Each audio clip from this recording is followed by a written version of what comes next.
The language of the inscription is Sumerian. Sumerian is the oldest written language. It's not related to any of the Indo-European or Semitic languages in that part of the world. There are men who spend their entire lives chasing a single truth. Samuel Noah Kramer was one of them. By the year 1990, he was 92 years old, frail in body, but razor-sharp in mind. He sat each day in a dimly lit office at the University of Pennsylvania, surrounded by towers of notebooks filled with decades of meticulous research. His hands trembled when he reached for his pen, but the moment that pen touched paper, every tremor disappeared. His eyes, fixed on the ancient words before him, were as steady and fierce as they had ever been. Kramer was not merely a scholar of the ancient world, he was the foremost translator of Sumerian clay tablets in recorded history. No human being alive had read more of them, studied them more deeply, or wrestled with their meanings more relentlessly than he had. He had authored more than 25 books, over 150 academic articles, and spent more than half a century inside the world of ancient Sumer, a civilization that had risen between the rivers of Mesopotamia more than 5,000 years ago. He had read myths, hymns, royal decrees, temple records, and grain inventories.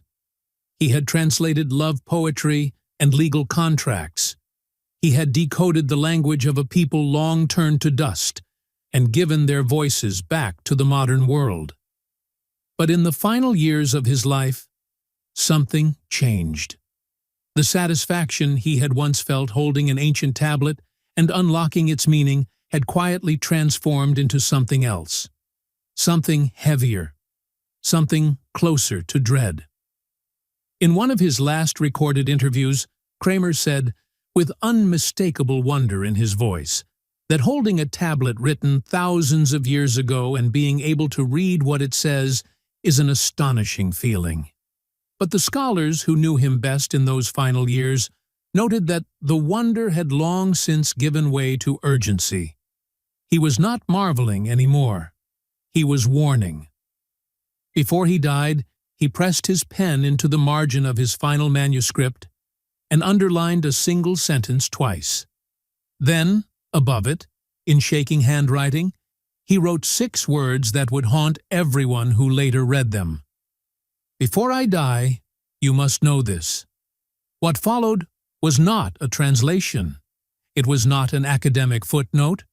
It was a revelation, one that had taken him 50 years to fully understand, and one that he feared the world might never hear in time. This is the story of what Samuel Noah Kramer discovered, and why it changed everything. The sentence that would not let go. It began not with a grand discovery, but with a small one, a quiet anomaly buried inside a routine translation. Kramer was working late one evening in the basement of the University of Pennsylvania Museum. The room was still and cool, lit by a single desk lamp that cast yellow light across a tray of ancient clay tablets. The air carried the familiar smell of old stone and dust, a scent Kramer had long associated with the deepest layers of human history. He had a magnifying glass in one hand, a pencil in the other, and a cup of coffee beside him that had gone cold 2 hours earlier and forgotten entirely. The tablet in front of him was nothing extraordinary, at least on the surface.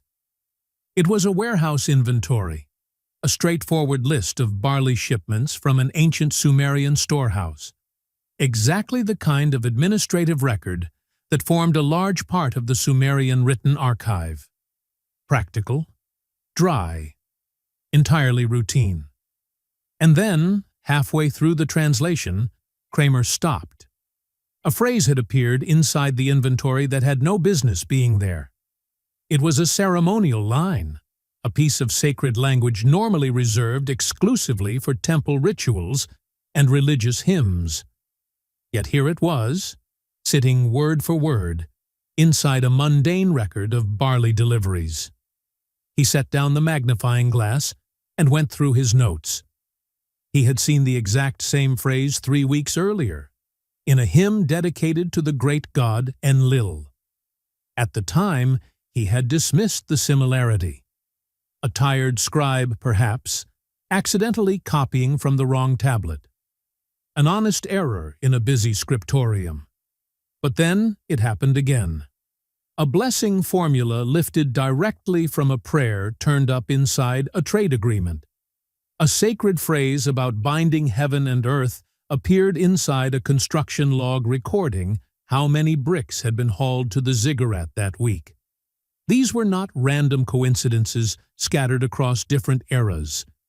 These were the same patterns, the same numbers, the same formulaic sentences appearing across entirely different categories of text, across tablets separated by centuries and hundreds of miles. Kramer began calling them, in his private notebooks, the sentences that wouldn't let go. They crossed every established boundary, sacred and practical, myth and mathematics, gods and grain. His colleague Dr. Thorkild Jacobson at the Oriental Institute in Chicago told him he was overreading it. Shared vocabulary, he said. That is all it is. Ancient scribes trained in the same tradition naturally repeated the same phrases. There was nothing sinister about it. But Kramer could not stop. He began methodically tracing these recurring phrases across archives from different Sumerian city-states. And one phrase in particular refused to leave him alone. It came from the tablets of Uruk, and it read, "To raise the pure mountain and bind heaven and earth." He found it in temple hymns describing the proper manner of offerings to the gods. He found the exact same line in construction logs where builders tallied how many bricks they had laid that morning. The question that kept him awake at night was a simple one. Why would a builder's daily work record repeat the sacred language of a religious chant, word for word, as though the two things were the same? Why would the act of stacking mud bricks under the Mesopotamian sun be written in the language of cosmic creation? The more Kramer looked, the more connections erupted around him. Lines that opened prayers also opened accounting tablets. Numbers considered sacred and divine, 3, 7, 12, 60, appeared not only in myths describing the heavens, but in supply tallies, ration schedules, and workforce records.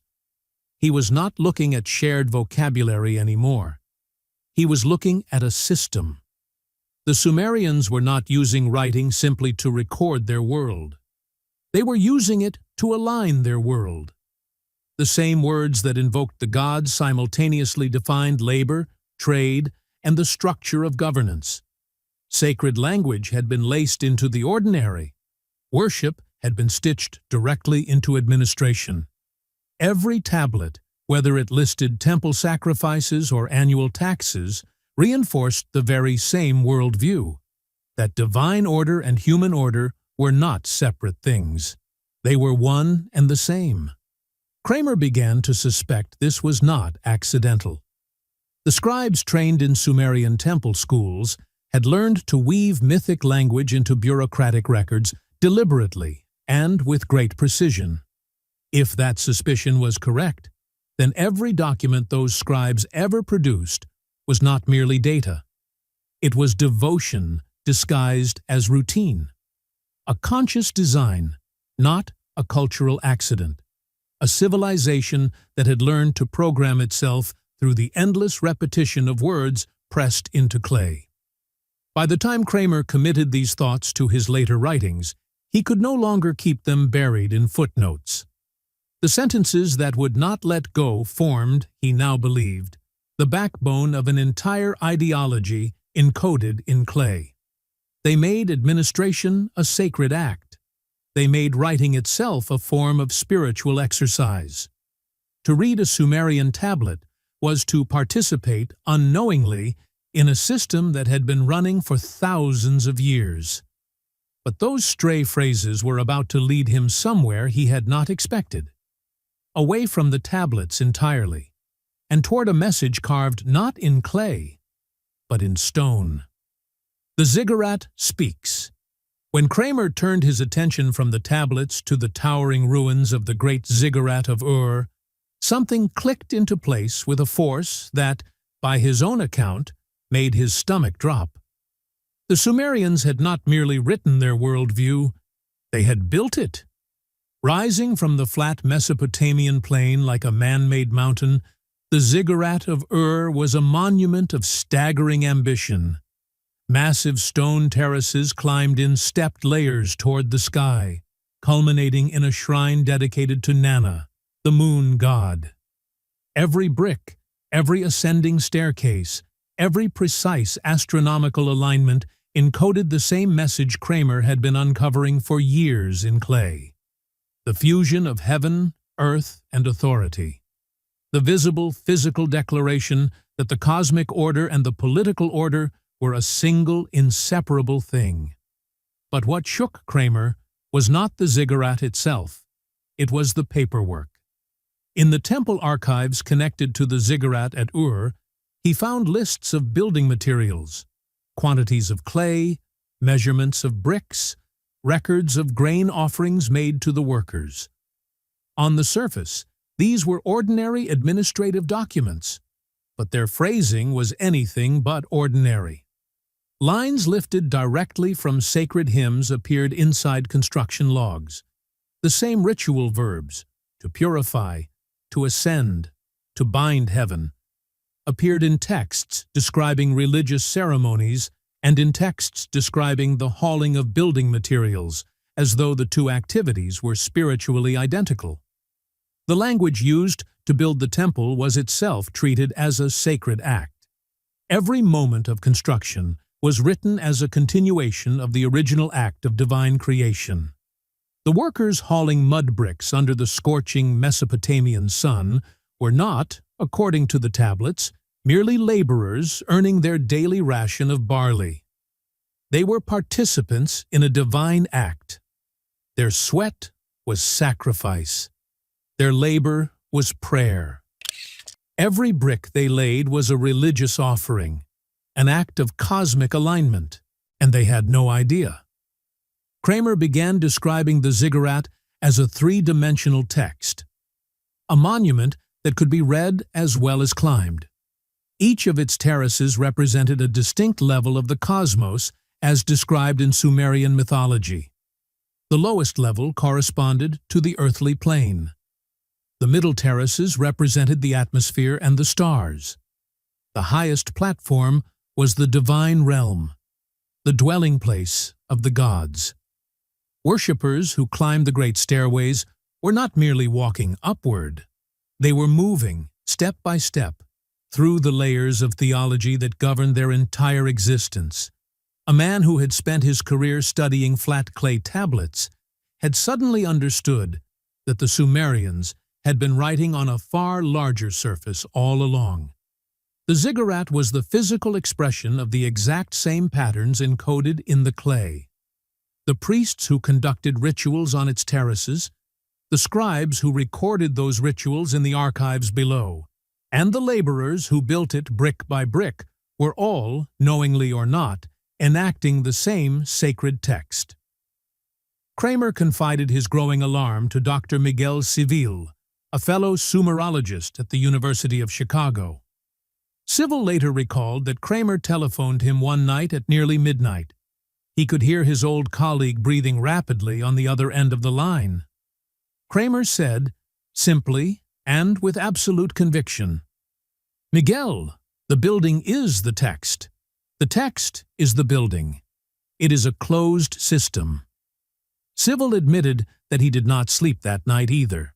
Their civilization was a text you could walk through, a theology you could touch, a system so complete and so seamlessly constructed that it had no visible seams, no obvious exits, no point at which a person standing inside it could find the edge. It surrounded them entirely. Every festival reinforced it. Every offering renewed it. Every law reaffirmed it. The cosmic hierarchy was not described by the city. It was the city. But who had designed this system? Who had built the code in the first place? Kramer's answer pointed him toward the most powerful and the most invisible force in all of Sumerian history. The scribes who ruled through words. They were not kings, they were not priests, they were not generals commanding armies on the field of battle. They were scribes. Behind every sacred hymn, every royal decree, every temple inventory, and every construction log stood these quiet figures. Trained from childhood in the great tablet houses of cities like Ur and Nippur, Sumerian scribes were among the most intensively educated people in the ancient world. They spent years, sometimes more than a decade, copying texts under conditions of strict and often brutal discipline. Students who made errors were beaten. Those who demonstrated exceptional skill were elevated into positions of remarkable privilege, absorbed into a literate elite that served both temple and palace, and was indispensable to both. Picture a 12-year-old boy hunched over a slab of wet clay in a windowless room, painstakingly copying the exact same text his great-grandfather had copied 50 years before him.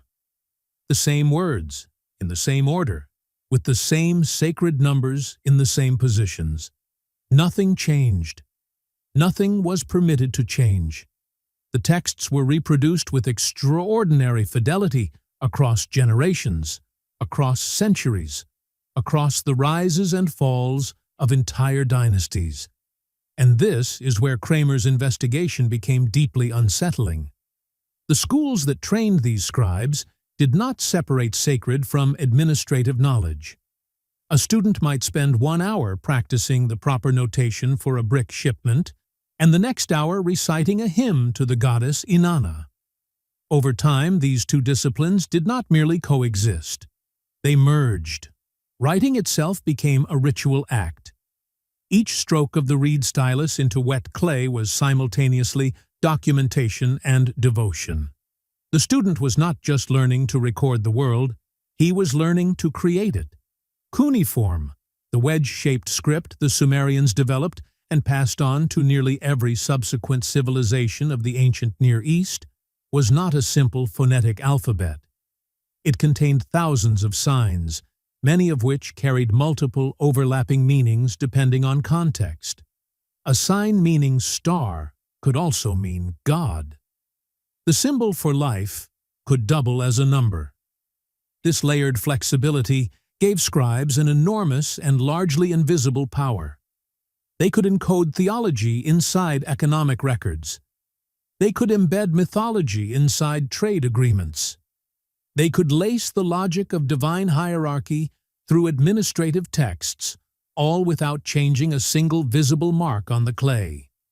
They did not merely record power. They wrote it into existence. Kramer compared scribal formulas across centuries of tablets and found a continuity that survived every dynastic collapse and every military conquest. Kings rose and fell.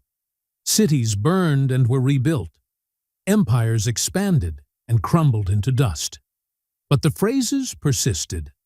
The same ritual openings, the same ceremonial closings, the same sacred numbers in the same positions, century after century after century, as though every scribe in every city were copying from a single invisible master script hidden somewhere beyond the reach of time. His successor as curator of the Sumerian tablet collection at the University of Pennsylvania, Dr. Oke Sjoberg, once described the moment when Kramer's insight finally landed for him. Kramer had placed 2 tablets side by side on the table between them. One was a prayer, the other was a tax record. Sjoberg admitted that he could not tell which phrases came from which. That was when he truly understood what his predecessor had been trying to say. The scribes had created something that armies could never create, and that no king could simply decree into being. They had made their system feel inevitable. They had made hierarchy feel natural. They had made obedience feel sacred. and they had done it not through violence or intimidation, but through the quiet, relentless, generations-long repetition of words pressed into clay. To Kramer, that made them the first true architects of ideology in human history, the first people to discover a truth that every sophisticated power structure since has understood and exploited. You do not need a sword to govern a people. You need only govern the symbols they think with. The pattern in the clay. By the final decade of his life, Kramer had charted what he called, in his private notebooks, the Sumerian code. It was not a secret cipher scratched into one special tablet. It was not a hidden document buried beneath the foundations of a temple waiting to be excavated. It was something far more pervasive and far more disturbing than that. It was a cultural program baked into every text, every building, every ritual, and every public ceremony that Sumerian civilization had ever produced. A program that endlessly reproduced and reinforced itself across generations without anyone needing to consciously maintain it. The numbers told the clearest story. Across hundreds of tablets from different cities and different centuries, the same figures appeared with a consistency that could not be explained by coincidence. 3, 7, 12, 60. They surfaced in creation myths. They appeared in the genealogies of royal families. They structured temple offerings and governed the organization of labor. They determined the layout of cities and the organization of time itself.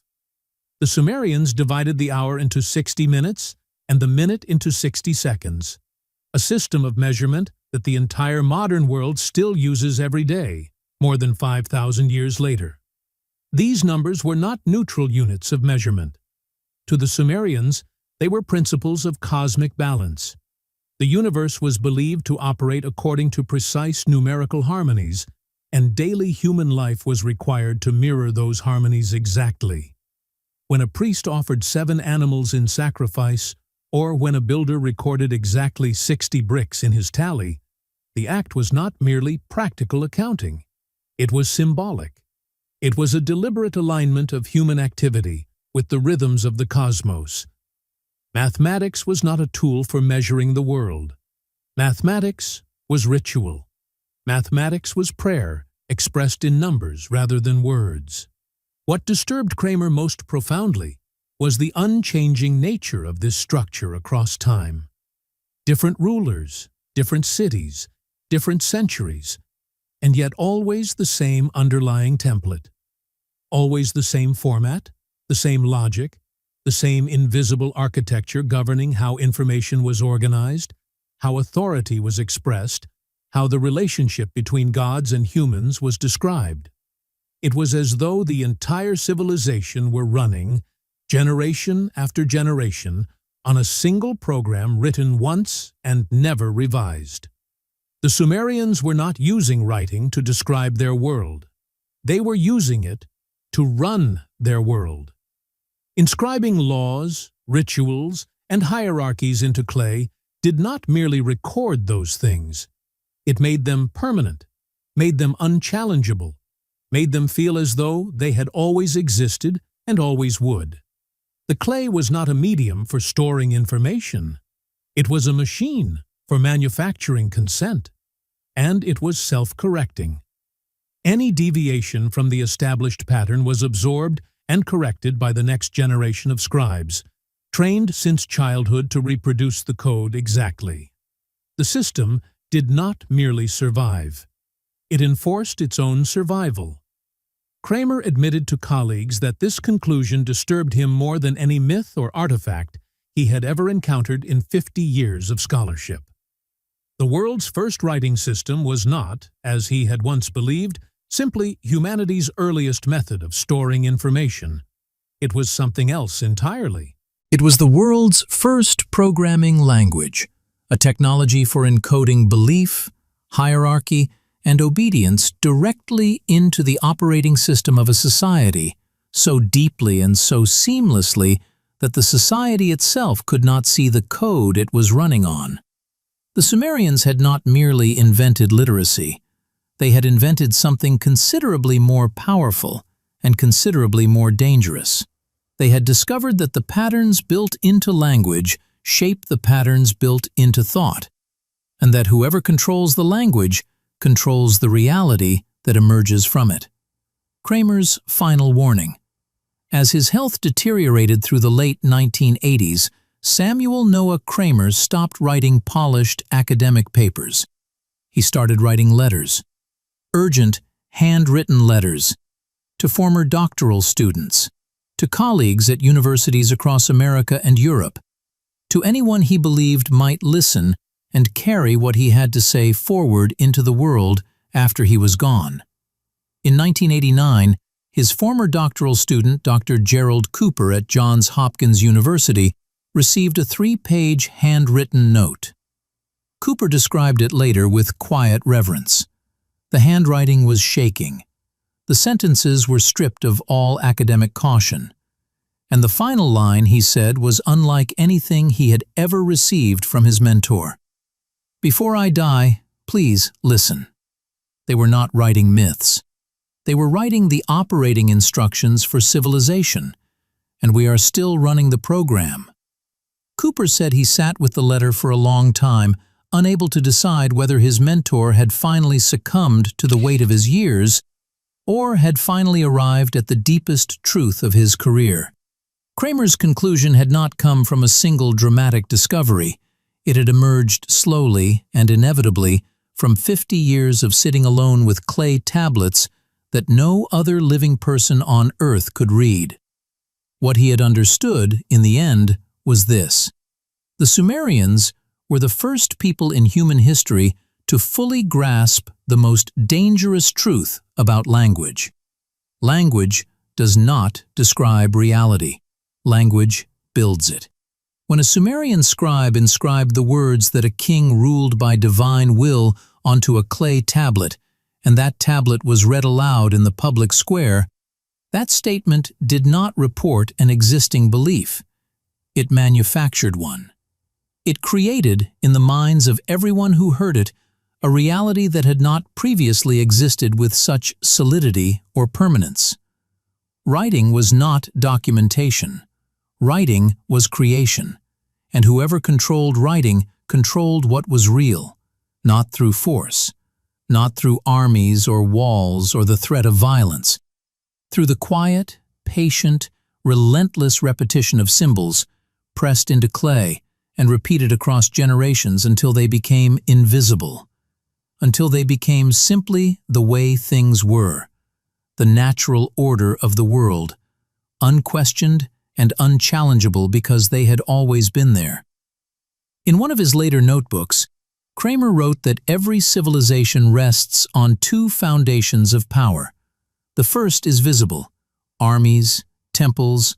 The tragedy, Kramer believed, was that the system had become invisible precisely because it had worked so well.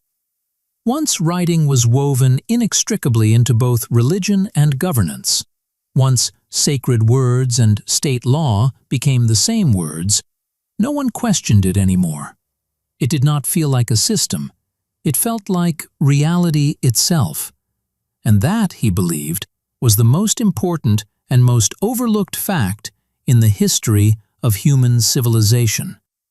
Our first great technology was not fire. It was not the wheel. It was belief made permanent through words. The first writers did not document truth. They manufactured it. And every text that followed, every legal code, every religious scripture, every political constitution, every national narrative, carried forward the echo of what began in the ancient city-states of Sumer, on tablets of wet clay pressed with a reed stylus by men who understood, perhaps better than anyone since, that the most powerful force in human society is not the sword. It is the sentence. Are we still running the program? Samuel Noah Kramer died not long after writing those final letters. He left behind a body of scholarship that transformed the world's understanding of the earliest chapters of human civilization. But the question he pressed into the margins of his final manuscript, the question he underlined twice and spent his dying energy begging someone to ask, has never been more relevant than it is today. Are we still inside the program? The laws we follow, the narratives that define our sense of who we are, the hierarchies we accept as natural and inevitable, how much of that was designed to feel natural the same way a Sumerian tax record was designed to feel like a prayer? How much of the reality we inhabit is, in truth, a text written by someone else, in another time, for purposes we have never been invited to examine? The Sumerians did not invent power, but they invented something more lasting than power. They invented the invisible architecture inside which power is exercised without ever needing to justify itself. They built a world where the symbols were indistinguishable from reality, where the code was indistinguishable from truth, where the program was indistinguishable from life itself. Samuel Noah Kramer spent 92 years on this earth. He spent more than 50 of them alone with the oldest written words in human history. What he found there, in the end, was not a story about the ancient past. It was a mirror held up to the present, and the reflection it showed was one that he believed every living person needed to see. The Sumerians are gone. Their cities are buried under thousands of years of desert sand. Their language has been silent for millennia. But the system they built, the code they wrote into the first words ever pressed into clay, is still running. The question is simply whether we are awake enough to read it.